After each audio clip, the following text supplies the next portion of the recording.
বিকল্প রাস্তা হিসেবে আপনার পাশ দিয়ে মাটির রাস্তা করে দেওয়া হয়েছে মুসাপুরে আসার জন্য। আপনারা যারা মুসাপুর আসতে যাচ্ছেন অবশ্যই এই যে মাটির রাস্তা দিয়ে আসতে পারবেন, কারণ হচ্ছিল ওই রাস্তাটা তো ভেঙে গেছে, একদম নদী গর্ভে বিলীন হয়ে গেছে। তো এখন পাশ দিয়ে আপনার এলাকাবাসী মিলে উদ্যোগ নিয়ে এখানে একটা রাস্তা করে দেওয়া হয়েছে, কাঁচা রাস্তা একদম জমির মাঝখান দিয়ে। তো যারা যারা আসতে যাচ্ছেন অবশ্যই এই রাস্তা ব্যবহার করে আসতে পারবেন মুসাপুরে, এবং আপনাকে ওই গুচ্ছগ্রাম হয়ে আসতে হবে না, অত দূর ঘুরে আসতে হবে না, আপনারা এখান দিয়ে আসতে পারবেন সোজা।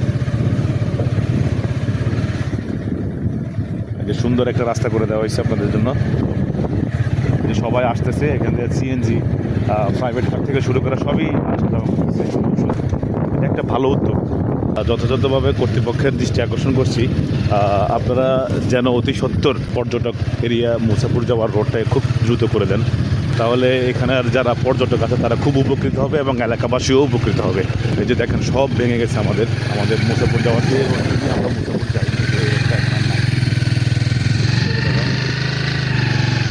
এই যে রোডটা নেই। তবে আপনারা রোডটা সুন্দর করে দিলে ইনশাল্লাহ পর্যটক আরও বাড়বে, আমাদের নোয়াখালী আরও পরিচিত হবে।